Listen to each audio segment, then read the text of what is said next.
Welcome. Welcome. Housewives of True Crime.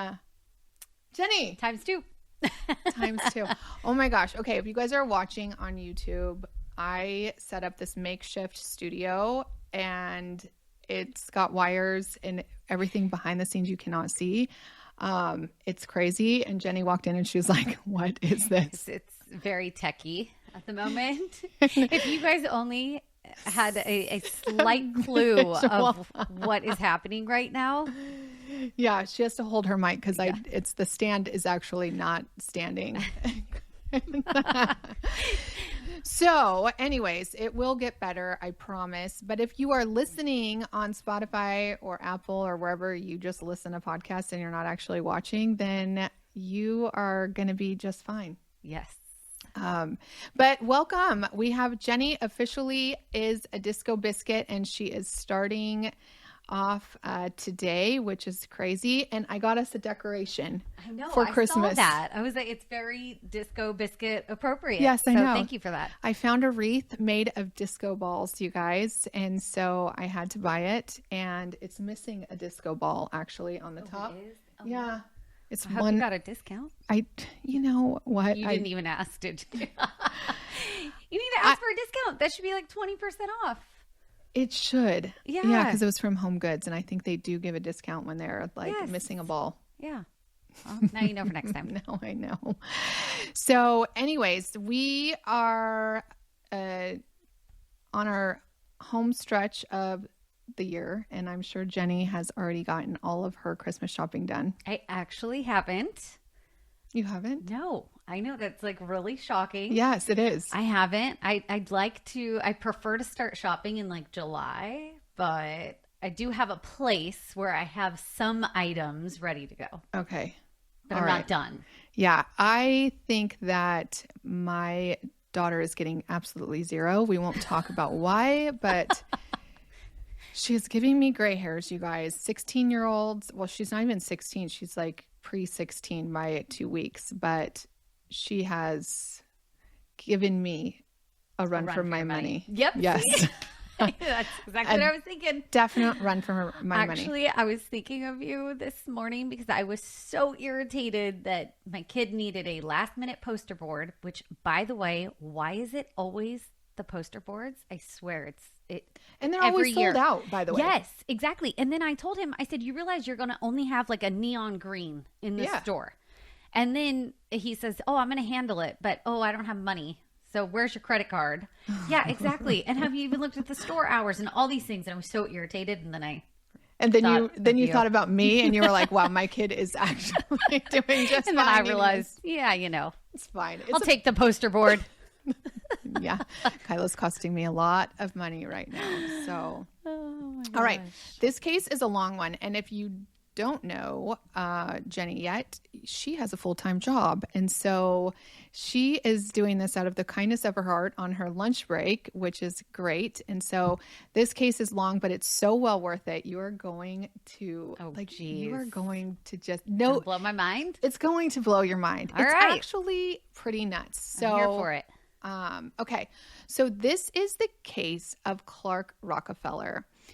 Like, Rockefeller? You just were in New York a couple years ago. Was it 2 years ago? Yeah, it just came up on my memories, actually. I know. Yeah. And so Rockefellers are like the biggest family in New York. Rockefeller Center. It's like everybody knows. The tree. Everyone knows the tree. Yeah. But I actually didn't. I was like, I don't really know why it's named that or whatever, but supposedly, did you? No, I had no idea.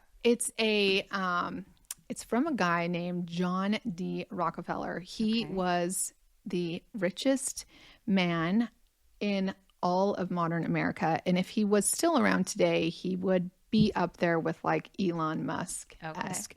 He founded the Standard Oil Company in 1870, and he had about $1 billion in 1913. Whoa. So you can imagine just how much money he would have today or how much his family has still today. There's a long list of. There's got to be a couple of trust fund babies in there. Oh, 100% there is. More than a couple, probably. How have we never heard of this guy until now? John D. Rockefeller? Because we're not from New York. We just go there and like. I mean, we all know who Elon is. We all know who Bill Gates is. Okay, it might just be us that don't living know. Under a rock? Just me and you. Everybody else. Everybody else I in know their everyone's car. probably thinking we're real stupid right now. 100%. They're like, you girls are so dumb. Don't you know who the Rockefellers Yeah, I are? really want to know who else is aware of this. Probably East Coast people. Okay. All right. Okay. So if you have the name or the last name Rockefeller, I'm sure you are one, doing pretty well, and two, can get yourself into a country club with just the last name, especially on the East Coast. Okay. However, our story doesn't start in the East Coast. It does not start in a Manhattan penthouse. It starts in a small town called Bavaria, West Germany, with a man named Christian Karl. And this last name is like a little bit too crazy for me to even say, but it's like, I'm gonna try for you guys. Gerhartsreiter. Oh my goodness. It's so long.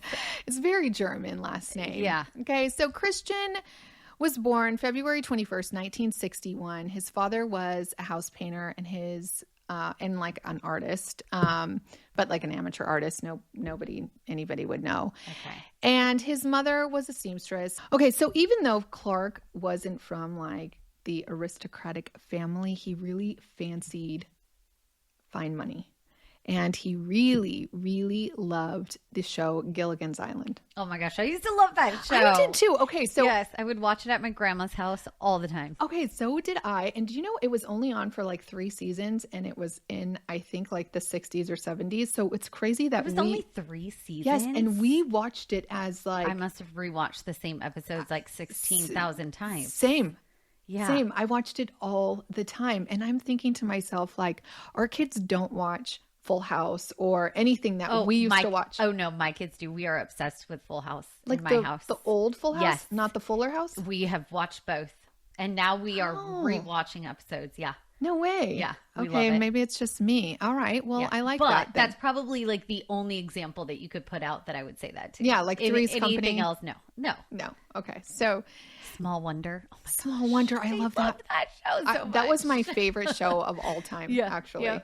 Okay, so he watched Gilligan's Island, and can you guess who Christian loved? What character he loved?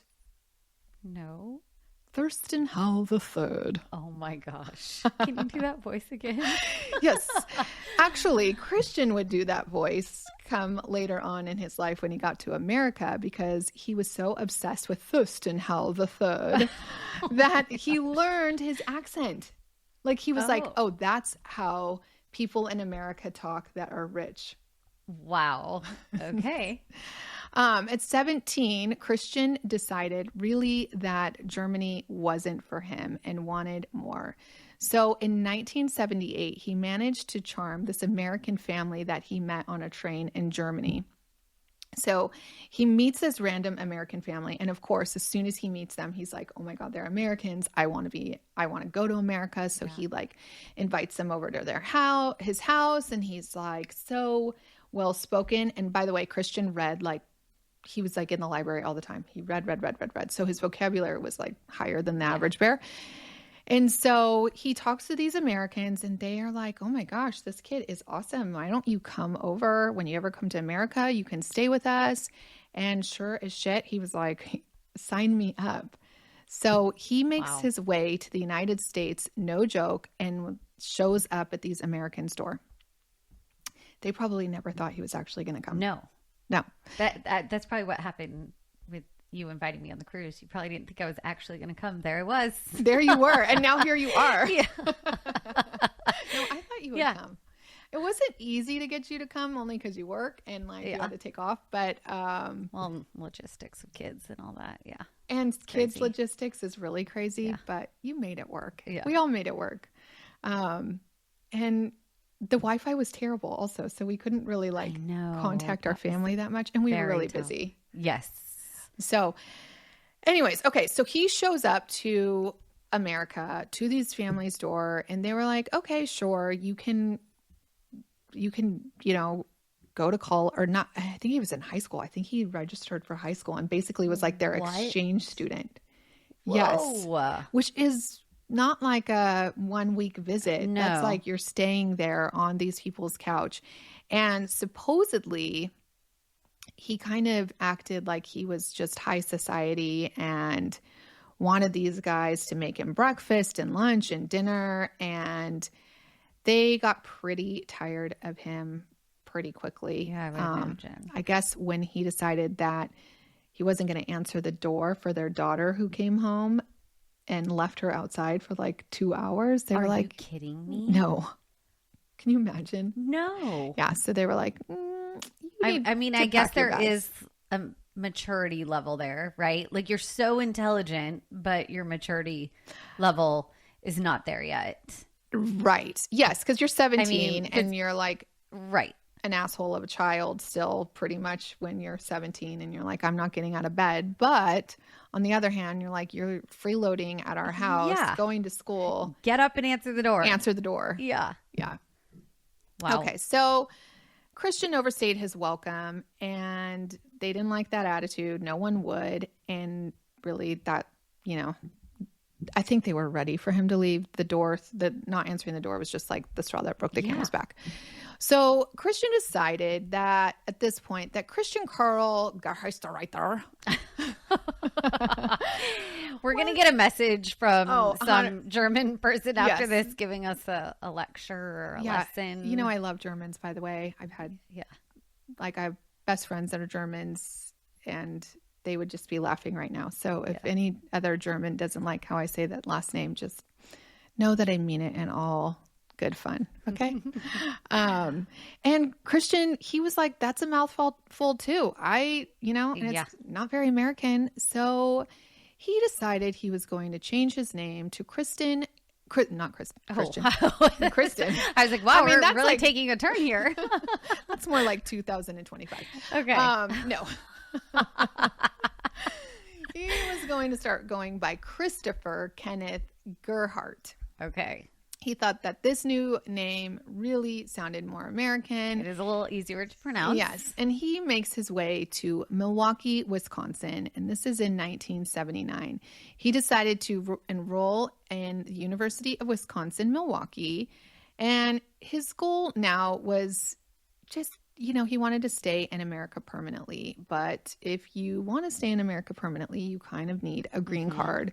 Right. And so what does Christopher, who is now not Christian anymore, Christopher, do? Well, he looks for a wife.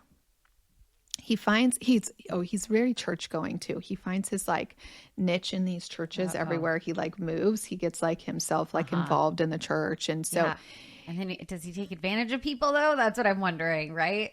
Like if he's church hopping like that? Yes, for sure. Because the guy doesn't want to actually work. Right. But he freeloads. Yeah. Okay. So he meets this girl who's 22. He's now 20 and convinces her that he needs to get married because he's going to be, if he goes back to Germany, he's going to be drafted into a war. Okay. And she says, okay. Oh my Her name was Amy Dunkey. And they do this like quick courthouse wedding. Wow, so she really just went all in. She's just like, I don't want, he had this sob story. He says if he returned to West Germany, he'd be forced into the military service to fight on the Russian front of the Cold War. Now, for the record, there was no Russian front in 1981. And West Germany was not shipping teenage boys to battle in the Soviet army. So this girl clearly didn't do her research. Yeah, but it's 1981. Like, what kind of research can you really do? I guess that's true, right? Yeah, she probably just believed him. Believed it. And I'm telling you, this guy had like a vocabulary. He sounds real smart. Like that's true. That's true. Speaking the dictionary, and she's like, "Oh my God, I'm so sorry." Be easy to fall for. Yeah, I'm 22. I'll marry you. It's fine. I'll help you out. Well, he just vanishes, leaves his new bride, which she's probably like, whatever, I don't care. And he heads for California, green card in hand. Now, I'm not sure if it was the next day, but soon after, like that's when he left. I don't know how at that point, how long you get a green card. Mm-hmm. Nowadays, it's like you have to wait 5 years or something. Yeah. But, I think you have to wait 5 years for citizenship, but they make it like a little bit more. Yeah. A little more harder. Complicated. Yeah. Now, then it's probably like you sign the papers, like you're handed the green card. Here you go. Yeah. It sounds like it was pretty easy for him. I think it was pretty easy. And so he leaves town. She's like, I guess I was scammed. She files a divorce, but she doesn't actually file divorce for years. And she probably just thought, like, who cares? Like, unless she's going to get married, it's not that big of a deal, per se. Because I don't think she filed until like 1992, which is, oh my gosh, 10 years or more. Like, that's a long time. Get rid of him. I know, right?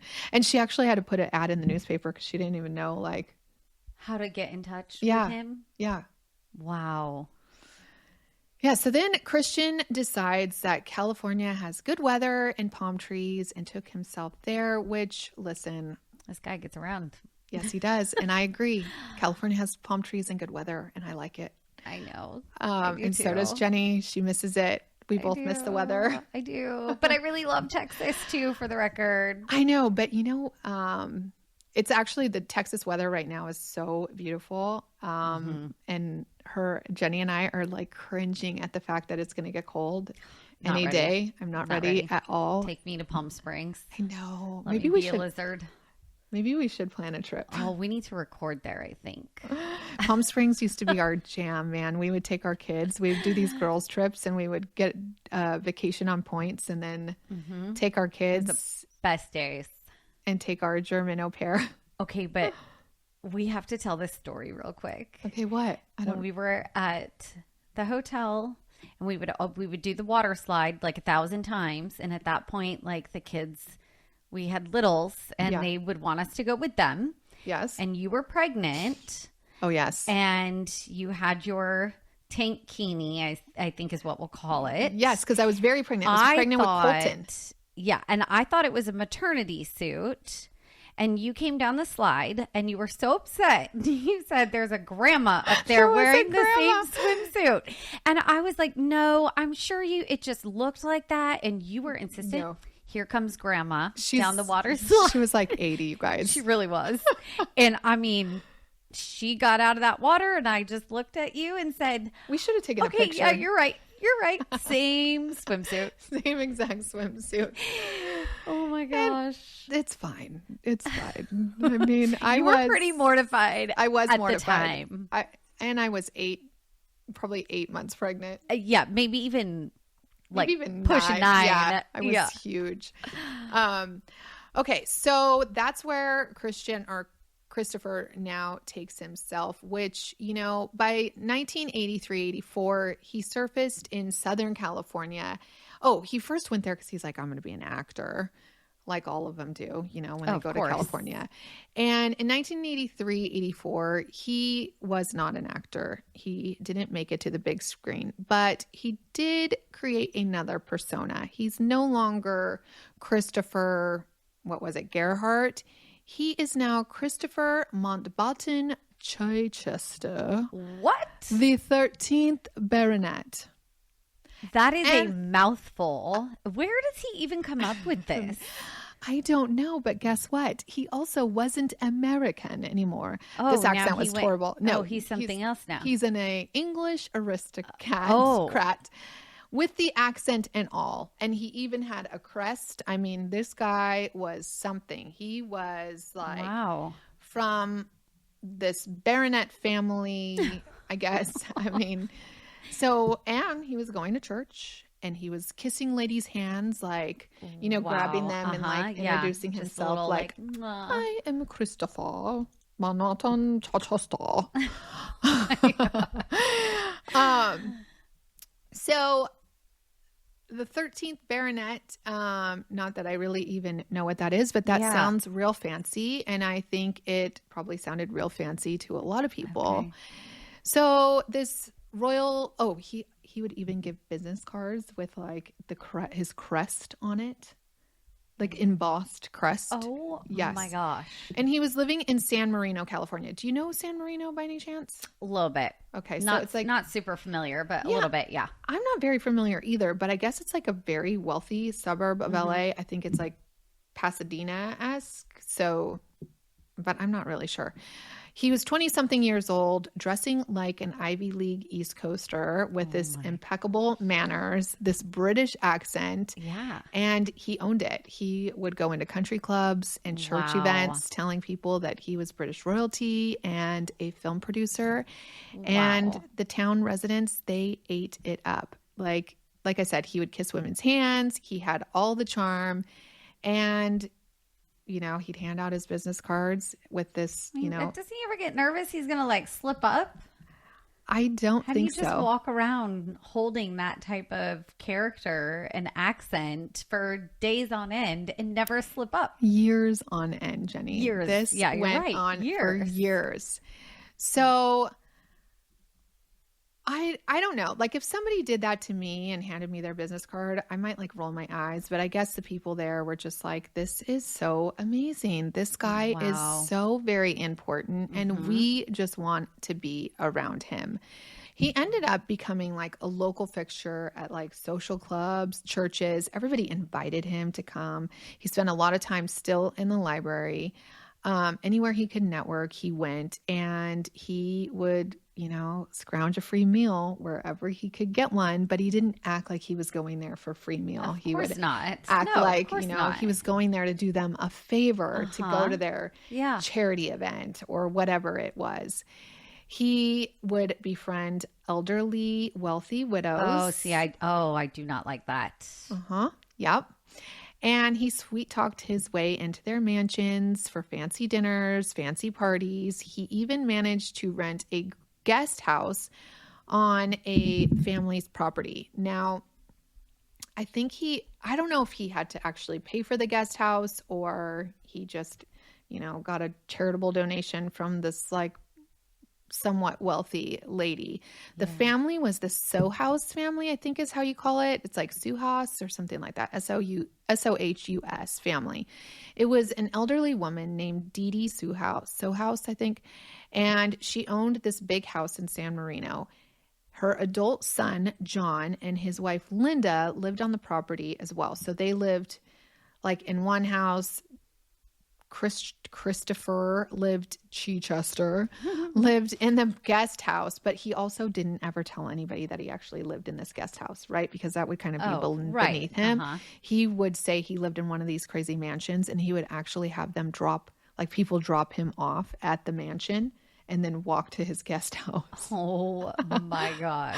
I do that in Ubers sometimes when I get like a little nervous, but I'm like, oh, it's like this house right here. No.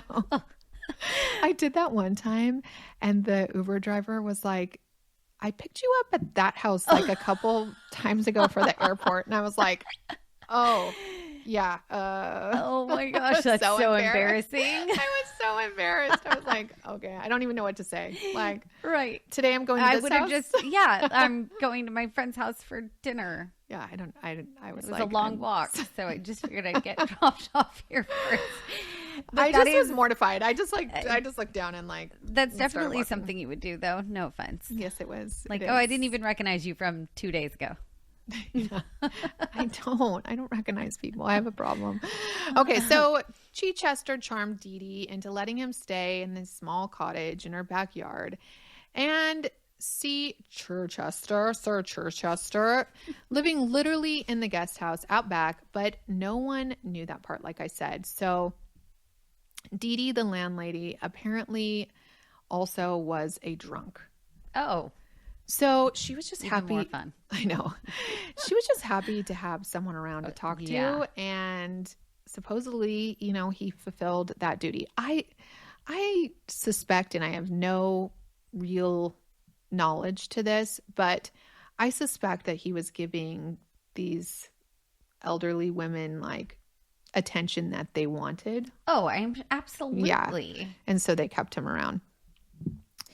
Which is why it's so disgusting. I know, it really is. So sad. So in February 1985, John and Linda, Dee Dee's kids, were headed to New York for a couple of days. John was up for some like secret mission, secret government job. So they told a couple friends that they would be out of town and out of touch for a while. Now, John did work for computers, but no like government secret mission work had he ever been up for. So this was like a little out of the ordinary, but nobody really thought much of it.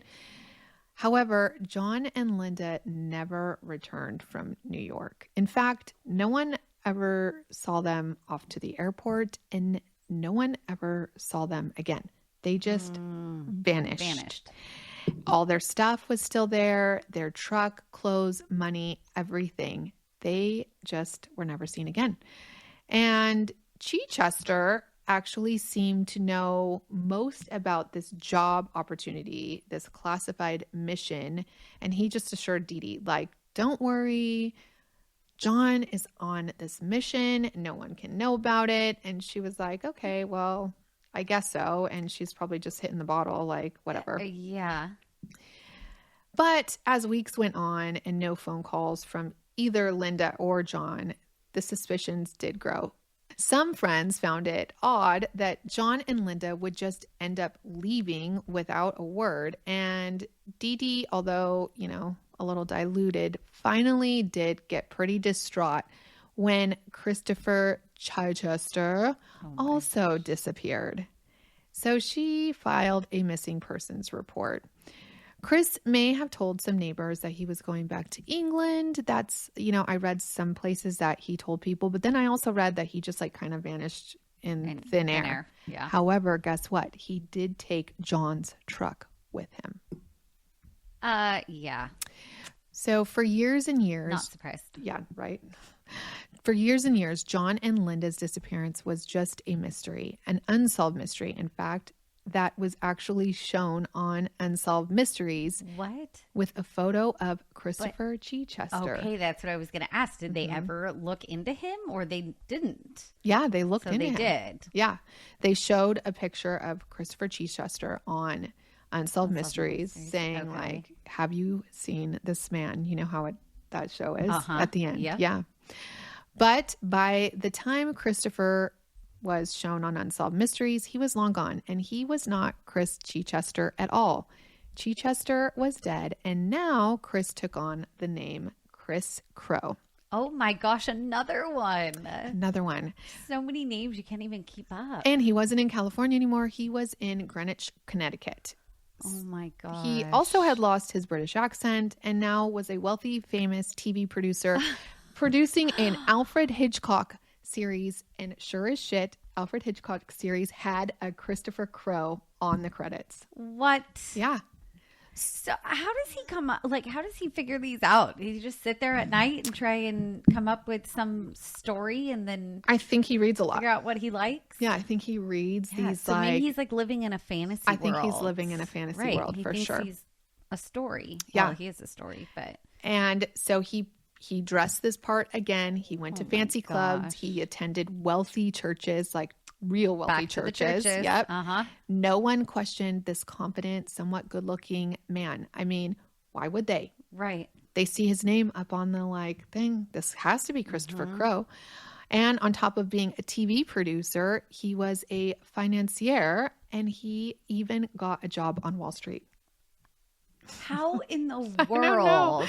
This guy got a job selling security bonds and even landed a fancy job at this company called Kidder, Peabody and Company. Now, Holy cow. How did he do this? He had fake social security I was numbers. Say he had to have, He had fancy resumes that were totally fake. But you have no references. Where are your references? I think they didn't even check. They must not have. They didn't like check. You can't even get through Chick-fil-A these days without like a thorough background check. I know, but I think his guy's confidence. working on Wall Street. Yes, he's working on Wall Street. Wow. He didn't sell any bonds, so he did get fired from that job. Okay, shocking. And nowadays, it's so easy to do background check. I don't know. It must have been harder back then. But I mean, it was at this point, we're like, what, 1986? Yes, we're in the 80s. Yeah, for sure. I mean, I would think it would be a little bit better by then. he talked a big game and it worked for him. Okay. And it kept working. It's just like mind blown, right? Yes. So Christopher Crowe didn't last too long because he was still driving around this missing persons truck, right? Yeah. And when he tried to sell it, or actually, so allegedly he tried to give it to somebody at church. Oh, and that person... What a nice gesture. I know, right? Like, do you want this truck that's not actually mine? Let me help you out. So that guy went to go register the truck, and then the truck ended up having like a missing person. Uh-huh. And that's a problem. So the truck flagged back to this missing couple in California. And so now the police starts to unravel. Yes. The police are now looking for, they said they're looking for a Chris Chichester. And they're like, the guy's like, no, I got it from a Chris Crowe. And I'm sure the guy also, when they were like, this truck is a missing persons truck, probably called Chris Crowe and was like, what's up, dude? Yeah. And so that was the last of Chris Crowe. Oh my gosh. Chris Crowe, stayed pretty quiet after that for a couple years. No one really knows what happened to him for a few years. But he probably was not Chris Crowe at that point. No, I'm sure he had was another name. I'm sure he was something else that I just don't know of. And he probably just like, I don't know, maybe he met some wealthy lady and stayed at her house for a little bit until he needed more. And that's what I'm thinking. He probably booed up with somebody. Then we come to the early 1990s. And Christian, which is his real name, reappeared as none other than Clark Rockefeller. Oh, my goodness. Of the Rockefellers. Now, this one takes the cake, really. Yeah. This one is like, everybody knows the Rockefellers except for Jenny and I. Yeah, apparently. We're the last to know, but. I mean, they are one of America's richest, most well-known families. And I mean, of course, we know the Rockefeller Center. And yeah, how do you fake that? He faked it, dude. He was a Rockefeller, and now Clark. Okay, so he was pretty smart. He's like, I'm not a direct descendant of John D. Rockefeller. No, that's my uncle. So I think that's how he got away with it, because like people don't question the uncle thing. Right. It kind of reminds me of like a Kennedy. It's like, you're not like John F. Kennedy's daughter or son, but it reminds me of the chick from Mom Talk who said she's a family with Ben Affleck or whatever. And people believe. And then now they're like going back and saying, no, that's not true at all. And they don't even know them. Oh my gosh. Have you seen that whole thing? No, I haven't. Not. And then she's saying it was a misunderstanding because she swears at some point someone in her husband's family told her that. Oh my gosh. Okay. Like, yes. So that is like the same. So Clark says he's, he is John D. Rockefeller is an uncle of his. And, he walks around with some sort of like security device that he says he has to have because his family used to be in arms dealing. And that's what he would say. Like, people are looking for me and I have to have the security device with me. And he's just acting every day. Every day. Yeah. Every day. It's like being in a movie. He was also said he had an estrangement from some of the Rockefellers, if people would ask. I mean, he was a real eccentric, very, very friendly, very high vocabulary. He owned all this fancy art at this point. I mean, really fancy, like paintings that were worth millions of dollars. Wow. He joined exclusive country clubs. Like, he frequented high-end art circles. Like, he would go and he'd be like, look at my art collection. It's like worth $30 million. And he would go to all the fancy restaurants. He wore really nicely tailored suits and told everyone that he was in finance. But since he was a Rockefeller, okay, this is so crazy. He was like, I'm a Rockefeller. We have all this money and I want to just give back to the poor people. And so what he did for work, is this is what he told people, is that he was into philanthropy and he was helping, like, he was dealing with real world problems, solving third world countries' debt. Oh my That's what he did. gosh. And he did it for free. Well, of course he did, because Yes. he can't actually do it. And so Can't be a paid gig. That is what he told everybody. And I think that's how he got the handouts. It's like, I every day go and work for these third world countries, solving their debt problems. And so they're probably like, well, do you want to join our country club? We'll just waive that $250,000 fee for you. I mean, I like country clubs too. I don't know. Maybe I should try something like this. You should try something like I'm just kidding. I would never. But I do like country clubs. I'm solving third world problems. Invite me to your country club. I'll be there. Who doesn't like a nice country club? Yeah, it's my fave. So it's a vibe. It was really a noble thing, and people ate it up. He went to church with the who's who in New York and Boston.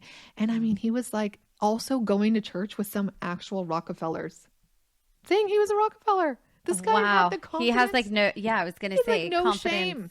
Was And he unreal. was really smart. Like, he knew all this stuff about, he knew all the stuff about history and art, and because like he read so much and he retained all this information. It's like, dude, go do something That's real. what I was just going to say. That's what's crazy. If you are that intelligent, go do something with it. Tons of the possibilities are endless. I know.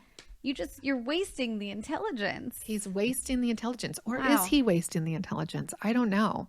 Wow. But no one questioned this guy. No one looked into, not one person questioned it. And actually, there is not a Clark Rockefeller. So he's impersonating no one. I guess that's why they didn't question it. I guess so. Clark really had it all except for a wife. And with his charm and his pedigree, it wouldn't take long. And he eventually crossed paths in 1993 with a very, very smart, accomplished businesswoman named Sandra Boss. Sandra was Harvard educated with I think like an MBA. And by her late 20s, she was climbing the ranks at this prestigious consulting company called McKinsey & Company. Now, this is kind of where I come in. Okay. I do not... I kind of come in, but I kind of don't. So I am friends with a guy that works alongside Sandra and has met Clark Rockefeller. What? Yes. That's how I know about the story. So Drew's dad worked with Sandra, and he told me, he's like, you have to do this case. My boss at McKinsey & Company was married to this guy who said he was Clark Rockefeller. That is insane. It's insane, right? So he was like around this guy all the time. And he said, he also said, like, Sandra is the smartest woman that he has ever met. But this guy bamboozled her. So they met at a party, which is really actually kind of funny too. So they met at a clue party, like a murder mystery party. It was like so fitting. So Sandra's blown away. He's so smart. He's so like well educated. He talks the talk. He's a Rockefeller. She's just smitten with him. And he's like, he's got this mystery and he's just playing it up. Living his best life. Laying it up. He's very eccentric too. I read somewhere that he had this where he lived. He was like, I solve third world problems. So I don't yes, I have all this fancy artwork, but I don't really need I don't need a lot. I don't need even a fancy couch like we're sitting on, Jenny. He just lived on lawn furniture. So I feel like I'm falling into the couch because this microphone is so heavy. I'm literally just going further and further to the right. I'm going to adjust for a second because. So he ends up she's like, oh, it's so amazing that you are just solving the third world country's problems. And I make a shit ton of money at my job, so it's fine. Yeah. Like, he doesn't need his money.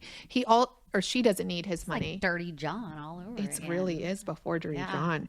So she's like, it's fine. I'm working. I've got it. He also has some cockamamie story about how he is, he's in a lawsuit with his family over some arms deals. So like this $50 million inheritance that he's supposed to have is like in this lawsuit. So, but also she's like, it's okay. It's always those are always in a lawsuit. I know. I'm like, that should be a big red flag. Yes, if your money's exactly. tied up in a lawsuit. If you have $50 million tied up in a lawsuit, it's just run. Just run. I know. Don't fall for it, guys. I know. Don't.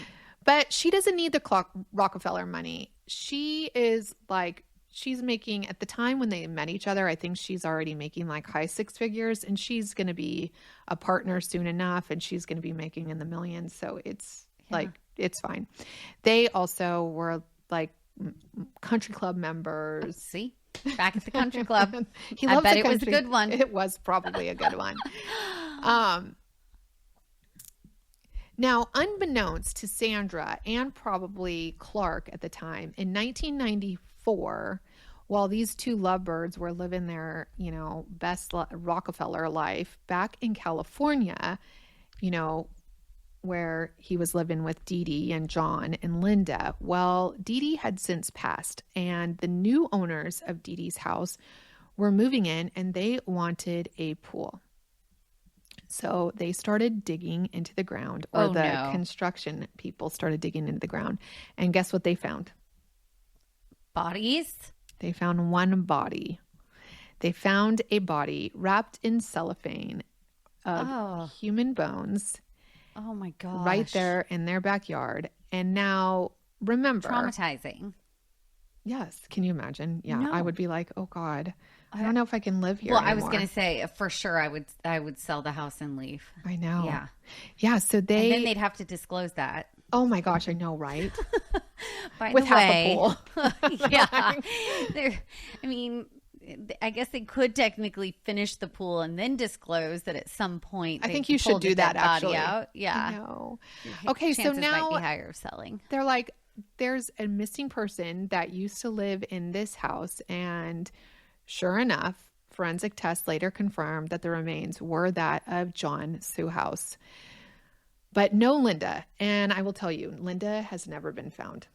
Wow. Ever.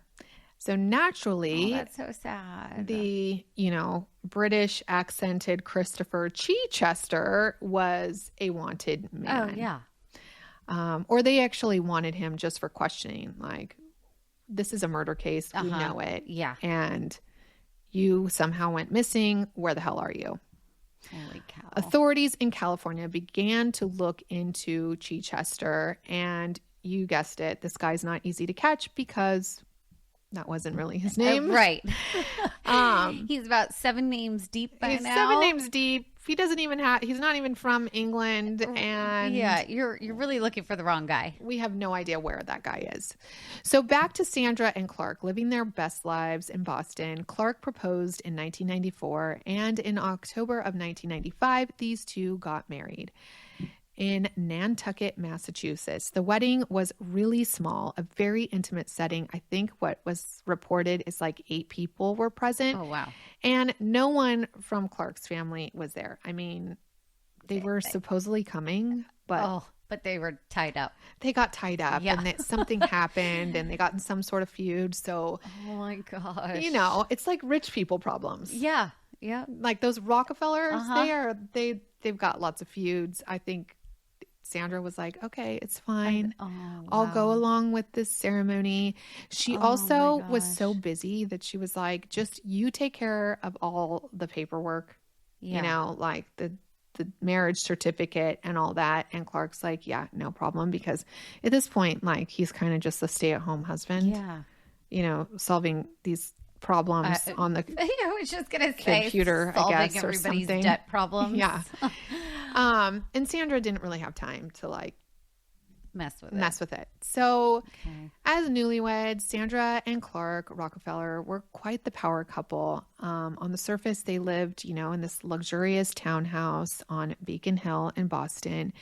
And they also bought a grand estate in Cornish, New Hampshire. I mean, I don't know anything about like waspy East Coasters, but it sounds like they were, that. Right. Now, at this point, Sandra's making like reportedly like $1.4 million a year as a senior partner at McKinsey. And Clark, on the other hand, had apparently never really held a real job during their marriage. He was, like I said, the stay-at-home husband. And that was never a red flag to her, ever? No, she was probably just so well taken care of, she didn't care. She probably didn't care. Yeah. It is like that dirty John. He probably was cooking for her and bringing her smoothies, her wine when she got home. Yeah. And I mean, I can kind of see how that would be easy to fall into. Supposedly, he also dabbled in the art collecting. And like I said, you remember I told you he had all these like masterpieces of art? Yes. Well, turns out that he even got art collectors to think they were real, and they were all fake. So I feel like this guy is. He even tricked legit art collectors. Legit art collectors. I'm like, where did this guy get this stuff? That's just, I mean, it is next level. It is next level. They lived very comfortably for a long time. I would think so. They had luxury cars. The couple was just doing, what amazing couples do. And out at the country club. Out in the country club. And in 2001, they had their first and only daughter, actually, a little girl named Ray, who Clark called Snooks. Now, from the outside, their life looked pretty perfect, but behind closed doors, things got really strange. Over time, Sandra noticed that her husband was not actually giving her smoothies at the bedside or pouring her wine. He was really controlling. And he was very secretive. For example, he insisted that everything that they owned was in Sandra's name and not his. Even like red flag. I know. But I kind of am like, okay with it. Yeah, I was going to say, I get that actually. I think 99% of our stuff is in Casey's name. Oh, great. Maybe. I mean, I think probably everything I own is in my name. I don't know. Maybe the trash is under my name. That might be about it, just to make sure I've got something. I don't know. Right. Okay, mine is our trash and water is under my name. Yeah, I think I have just the trash under my name. Everything else is under his. But quite frankly, like I don't need it under my name. I don't want it under my name. I know, right? He can deal with all that. Yeah, so that's what probably, I guess. So Sandra was like, fine, I understand. It's fine. Yeah. Okay. He probably paid the bills. Sandra just had all of everything in her name. Mm-hmm. And supposedly... Yeah, but paid the bills with her money. That's right. Yeah. That's right.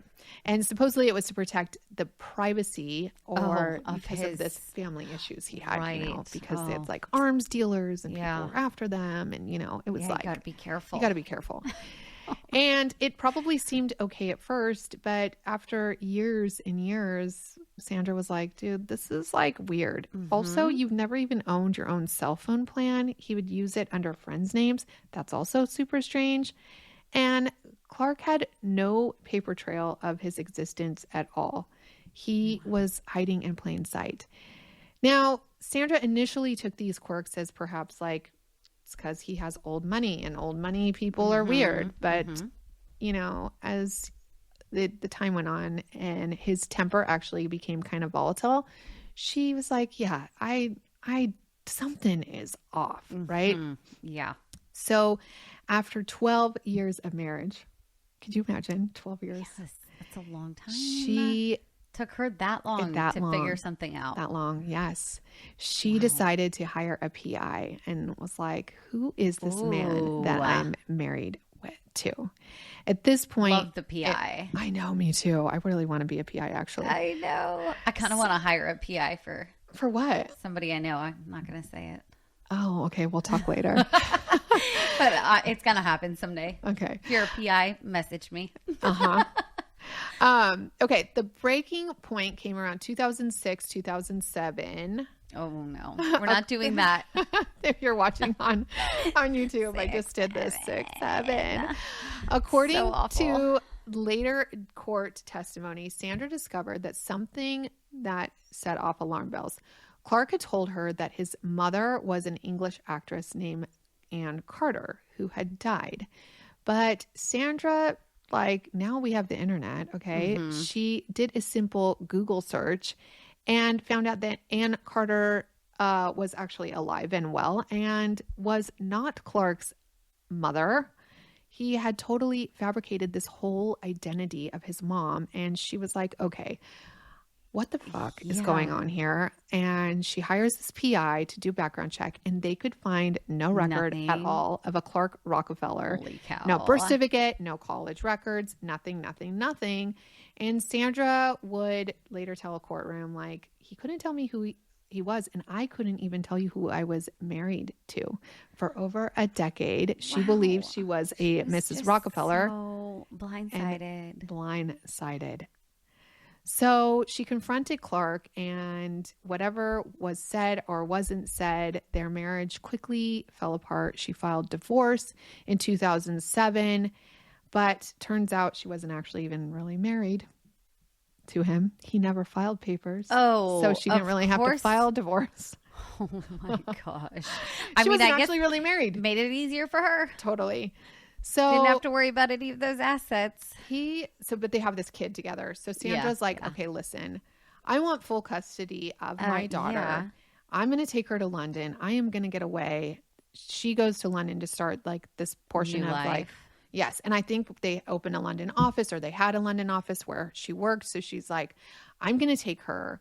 I'm going to give you $800,000 cash. You just take it and get out of my life. I don't want to even know you, see you, hear you. Yeah. You can have 3 visitations. Yes, like seriously vanish. So she says, okay, I'll give you 3 visitation days with our daughter a year, but it has to be with a social worker. Supervised worker. And he takes it. Okay. So they moved to London. The daughter and Sandra, they moved to London, and Clark, he's still in Boston, and he's pretty defeated because honestly, the only, I think, person that he ever truly loved in his life was his daughter. Oh, the daughter. Yes. Yeah. And see that. She was taken kind of away from him. And then you're also like, I'm Clark Rockefeller, but what do I do now? I don't have my wife. I've had this life for 12 years. I had this daughter. And so on July 27, 2008, in Boston, Massachusetts, about a year after this technically divorce, Clark is getting a supervised visit with his 7-year-old daughter, Ray.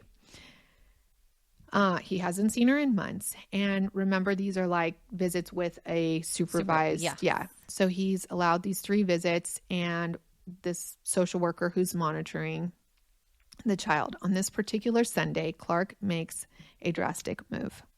That morning, Clark and little Ray, who he calls Snooks, were at this court-appointed, stroll through Boston's upscale Back Bay neighborhood. Clark appears to just be like a doting dad. The social worker's walking next to them. And, I know when these kind of things, like, the social worker is there and they kind of let the dad.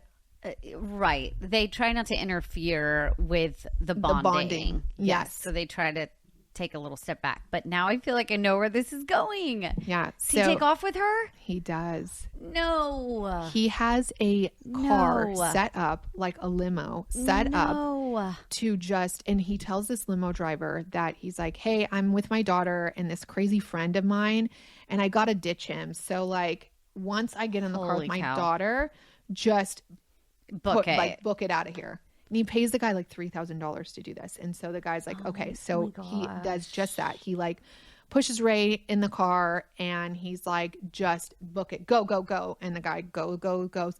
The social worker is literally hanging on the side of the car trying to get in. And he gets gets hurt on the way out too. And oh my gosh, this poor Ray child also hits her head in getting in the car. Yeah. And so now he's like, oh, we got to take Ray to the hospital. Go to the hospital. So this guy's like, okay, fine. I takes them to the hospital. And once they get to the hospital, he jumps out and he takes Ray not into the hospital. I knew it. But he gets into another car. Mm-hmm. Yeah. Of course.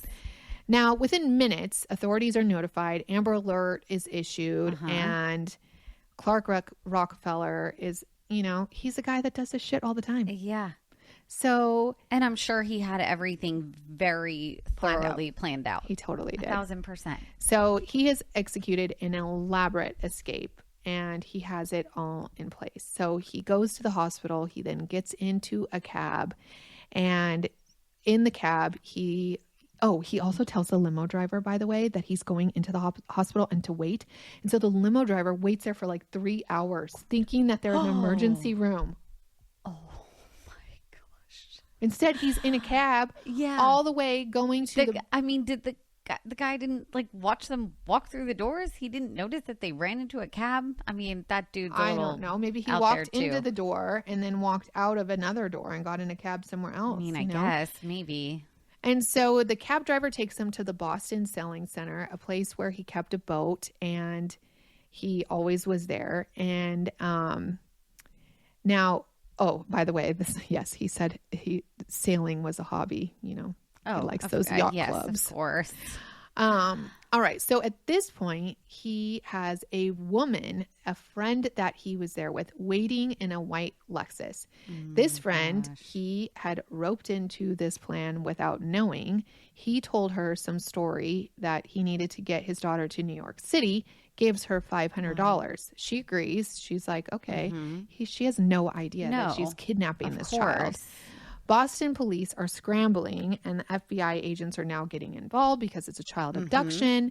And we have a mysterious fake identity. Yeah. We don't even know who the hell this guy is. Right. Which makes it 10 times more difficult to hunt him down. And by the way, he has fed all his friends all this other misinformation. Like he says he's heading into 5,000 different directions that he's not heading in because he is not a dummy. Yeah. And so one guy because remember, he takes a cab to the sailing center. He tells a friend that he's going to sell to Peru.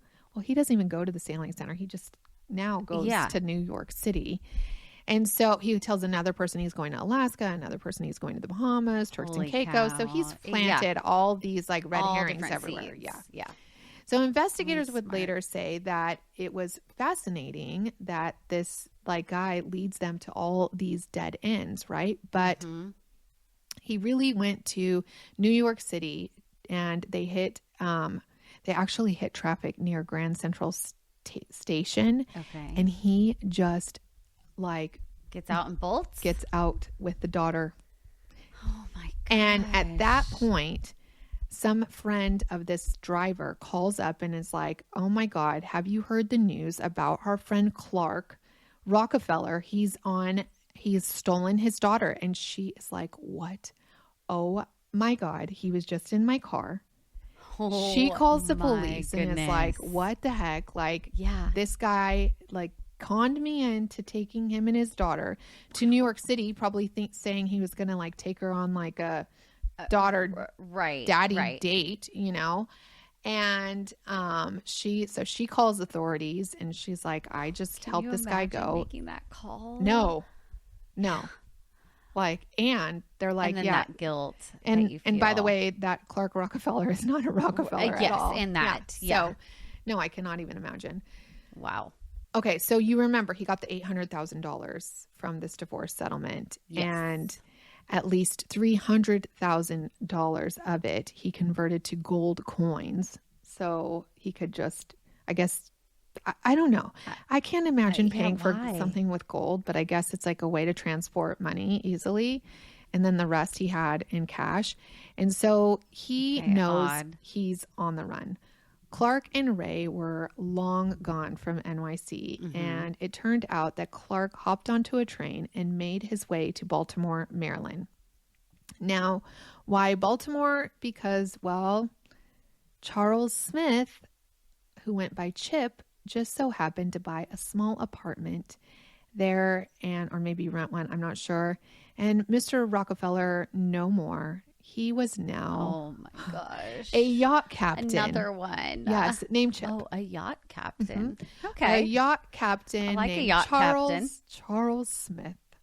Yacht captain with his daughter. He even owned a catamaran. He already all did this. Like, he bought a catamaran. Oh, of course. He got an apartment. That's what I was going to say. That's why it was probably so easy for him to evade. He probably had like 3 different backup plans even. He probably did. Yeah. Yeah. Dude is smart. He was probably betting that he would lay low as Chip Smith. I mean, Smith is a good last name to lay low with. Yeah.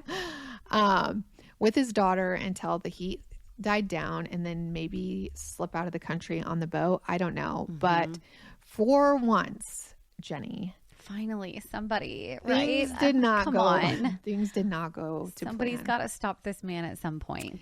For 5 days, the FBI and Boston police, alongside with media, blasted his face on TV, asking, have you seen this man and this child? And interestingly enough, since no one really knew who he was, they started uncovering all these old identities because people were like, wait, I knew him as this person and I knew him as that person. Wait, that's all just starts to come out. Chester from California. No, that's Christopher Crowe from New York. No. And authorities were finally connecting all these dots on this these multiple personas that this guy had. Yeah. But the immediate concern, of course, was Ray and her safety. And they feared that that's a tough one. Yes. You gotta play your cards right. Yes, because guess what? They're worried that he's going to harm her. Of course. Because we have seen that time and time again. Yes, so many times. Yeah. So thankfully, it didn't come to that. And on August 2nd, 2008, 6 days after he kidnapped her, FBI agents in Baltimore caught a break. They discovered that Clark, or whatever you want to call him at this point, his boat was in the local marina and suspected that he was probably nearby. So they called him on his phone and like on an unknown number, and they pretended to be somebody from the marina. They said, hey, oh my God, your boat is taking on water. It's actually sinking. You need to get here immediately. My gosh. And so Clark, somebody finally outsmarted him. Yes. And he's like, oh shoot. He rushed out of his apartment to check on the boat. And that is when the agents moved in and arrested his ass. Finally. He was completely caught off guard because why would anybody think that? Like, you would never think that. Please tell me there's like video footage of this out there somewhere. I would love to see that arrest. Me too. And so they found the little daughter, Ray, unharmed and safe. Yay, and thank goodness because, I mean, it could go either way. But he loved her. So I think he wasn't going to harm her. I just think he really just wanted to have her. Yeah. So he was immediately charged with custodial kidnapping, assault and battery, shoving a social worker and dragging him with a vehicle, and assault with a deadly weapon. Oh my gosh. And, but who the heck was Clark Rockefeller? At the booking, he gave a fake name. He gave Clark Rockefeller to them. But within 2 weeks, forensic evidence confirmed that the suspect, like, they took his fingerprints, and remember, like, he came over here from Germany way back when. So they had it from that. Yeah. Okay. And they matched his fingerprints to an immigrant on file, a German man named Christian Gerhartsreiter. Oh my gosh. And on August 15th, 2008, the FBI and Boston police publicly announced that Clark Rockefeller was an alias, and he was really Christian Gerhartsreiter. The Rockefeller family also was like, we do not know who this is. Yes, exactly. This guy never existed. Put that statement out there. Get that out. Yeah. And so really, I mean, the truth is stranger than fiction here. This is like such a crazy German con man that also Jenny had blood on his hands because that couple from California. Yeah. Hello. Of course. He did something. Yes. He was the one that murdered John and Linda. I'm sure of it. I mean, I'm positive. Linda never surfaced, but first. Never say never. There's still time. I think he might have burned her in his fireplace. Oh. Yeah. I think he did. That's the rumor on the street, that the neighbors had smelled like this disgusting fireplace burningness during that time. I want to go. Me neither. Like someone, if you want to murder me, can you just shoot me? Please don't murder her. Yeah, I don't need any like torturous stuff. Just like shoot me and get it over with. Well, I think he killed them and then dismembered and then and then burned. Okay. Yeah. Well, okay. It's like a cremation of some sorts, any but good way to go for the no, record. no, But I don't think so either. Okay, so first the trial of the kidnapping would take place, and this took place in 2009, and his attorneys were like, "Oh, he's legally insane," and it's like, yeah, he is insane, but he knew what he was doing. He set this whole thing up. He's insane in a different kind of way. Yeah, not in a way that you don't know what you're doing. Yeah, he knew right from wrong. He knew what he was doing. So he was just enjoying the fancy high life. Yes, that's what he wanted. Thurston Howell III. Yes, of course. At the country club. So Christian also in court was still going by Clark, which is super weird. He was trying to appear as a gentleman. He did not take the witness stand, and the jury wasn't buying the insanity plea that he was giving. And so on June 12th, 2009, he was convicted of kidnapping, and he was acquitted on some minor charges, which I don't know why. But anyways, he got sentenced to 4 to 5 years in state prison, which is not that much. I was just going to say that is not enough. I know, but it's because it was like his daughter. So, gosh, but yeah. It should not matter. Not enough. Not enough at all. And everything that he did leading up to it. I know. Yeah. But I don't know if that's like that.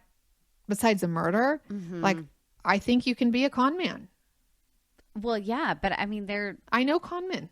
Yes. And they're getting away with it every day. But but there has to be consequences for even if, I mean, there's got to be more consequences that they can give besides kidnapping. They didn't. Wow. No. But it did renew the interest of this 1985 disappearance of John and Linda in California. And so investigators in Los Angeles had long suspected that Christopher Chichester, now, Christopher or Christian Gerhartsreiter was, I'm totally saying that wrong, by the way. It's okay. Better than our Texas accents. Yeah. Oh, we have good Texas accents. We really we'll let you hear them someday. We make our kids crazy with them. Okay. So now they didn't have a lot to charge this guy on. Like, I actually am surprised that he was found guilty because he was, but they did open a case on him. They took it to the grand jury and they examined evidence. It was very circumstantial evidence. But it's how they always get away with it. I know, but I think, in March 2011, he was approaching his end of his kidnapping sentence. Okay. And so Los Angeles was like, okay, let's charge this guy with murder. He was extradited to California to stand trial. The trial took place in 2013, and the prosecution had no eyewitnesses, no DNA, no smoking gun. Wow, but they went for it. The murder was also 30 years old at this point, right? Yeah. I mean, it was old. Yeah. And they didn't also have the body for 10 years. So it was totally like, the evidence was not strong. However, the remains were wrapped in plastic bags with logos from universities that Christian went to. Like he did some weird things. Like he, I don't know, grabbed some stuff that was like in his house that he had to wrap this body in. And I don't know why he would burn Linda and then bury John. Yeah. Maybe like the burning process just was like didn't work well enough. Yes, because a cremation is like, it has to be so hot. You can't just do it in your fireplace. So I'm thinking something of like that. But anyway, also the apartment that he was in, they did take luminol and it just like lit up like crazy. So even like years later. So, wow. I mean, he did it. Yeah. Like he did it. Of course. They're saying they think what happened was Dee Dee or John and Linda figured out that who this guy really was, or they were like, you're taking advantage of my mom. You're living for free. You're just like a freeloader. You're not this Chichester guy. And John and Christian was just like, I'm going to take you guys out, your mom, and like pretend this like whole extravagant thing. And, there we go. So, the jury, thankfully, on April 10th, 2013, found Christian Gerhartsreiter guilty of first-degree murder and killing John. Hallelujah. And he was given 27 years to life in prison. And Jenny, that means that he is up for parole in 2029, which is not that long. No. He'll be in his 70s at that point. He's serving time right now in San Quentin, which is that's like big time prison. Mm-hmm. Yeah. I would think he wouldn't make parole. I don't know. I mean, I don't think it's easy to get at that type of prison. I wonder who he's being in prison, like what his name is and like who he's pretending to be. I'm sure he's got a whole new persona. Yeah, I would love to know. But yeah, that is the case, and it's one of the most bizarre cases I've ever heard of. And my friend who told me about it, he's like, "You have to do it. You have to do it." So I was like, "Okay, I'll do it." That's awesome. I'll do it. That was good. Yeah. All right, you guys. I'm like all falling into the couch. Twisted?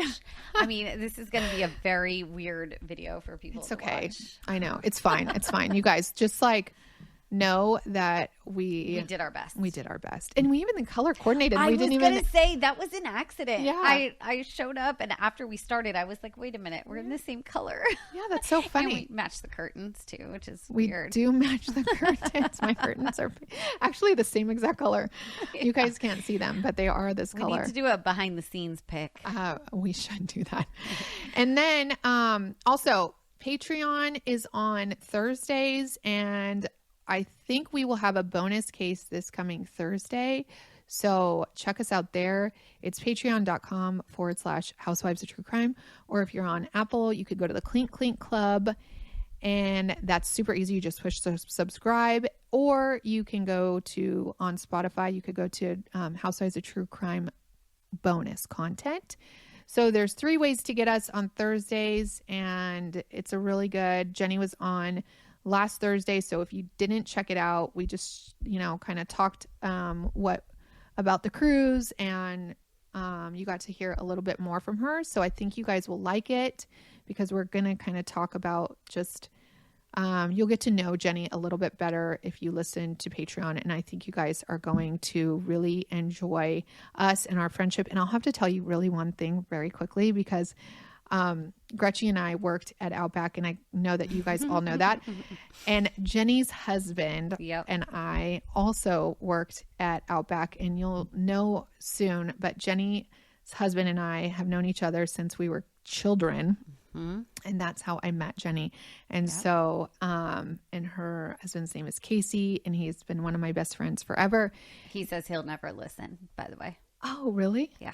My husband doesn't listen either. Actually, I said, I'm going to talk about you, and he says, I'm never listening. Okay, good. Yeah. So that's why I don't really like my husband listening either. Because then he's like, why did you say it like that happened? And I'm like, and sorry, I'm like mimicking or miming. What do you call that? I don't know. Mimicking him. But, so it's just better if the husbands don't listen. 1,000%.